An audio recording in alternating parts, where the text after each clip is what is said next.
Welcome back again. We're going to be looking at some more Monstery boxing today. So last week we looked at this strange stance that Monstery has that we're going to be using going forward, if I get my hands the right way around, where I'm going to be boxing from this kind of position.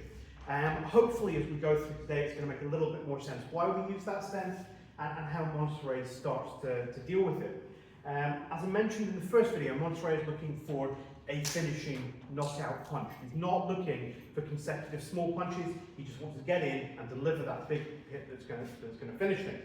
So let's have a look at those big hits. And this is what Monstery refers to as full arm blows, if I can get my words out.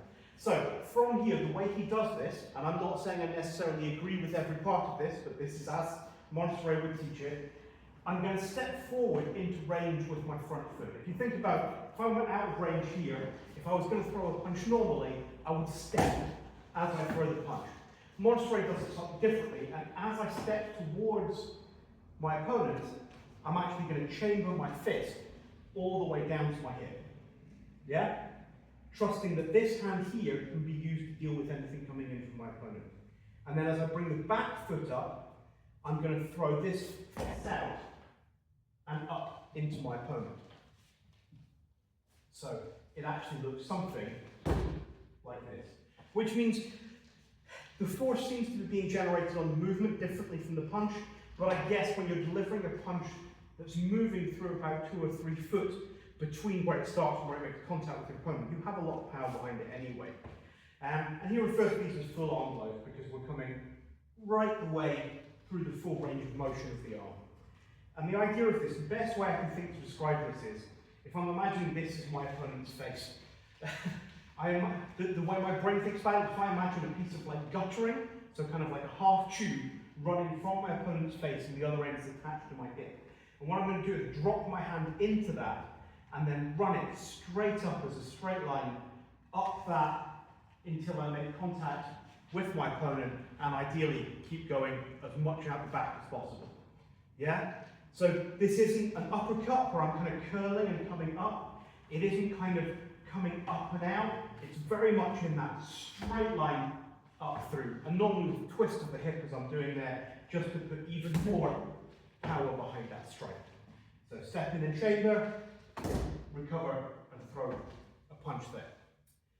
And obviously we do the same on the other side, just for demonstration purposes. So from here, step and chamber, recover and punch. Step and chamber, recover and punch. And these are fairly hefty blows. And as Monstery says, a man shouldn't be able to take more than 1 or 2 of these before they go down. So that's the kind of blow that we're actually looking to land. He also suggests in order to practice this, you get a bag of grain and you put it on top of a barrel and you keep hitting it until it's turned completely into mush. So there's a bit of conditioning and stuff that he would do along with this and getting you used to doing that repetitive strike. However, the problem with that is it's very slow. And my opponent is going to see it coming. Now there are times where I'm going to be able to wind up and deliver that, but it's not going to be as an initial move, it's going to be in the middle of a combo where I've kind of already got their attention. So to lead in, we also have half arm blows. Yeah? But you have to get the hang of your full arm blows before you come to your half arm blows. So half arm blows, what I'm going to do is rather than dropping my hand fully down and slotting it into my tube at my hip, I'm going to drop it from where it is until it hits that tube and then slide it up. So it becomes a much shorter but still follows that same kind of path as to where it's going to hit. So what I would do is I would step in and drop down. So I've just gone straight down until I've hit that tube, and then as I recover, I deliver that punch. Yeah? I'll go from the other side, it makes more sense to show from the lead hand anyway. So from here, drop until I find it, throw it up. So I would suggest you have to do the full arm first to learn intuitively where those gutters are, so that you know when you drop it, you've hit your gutters. I don't want to end up here and then having to come back up.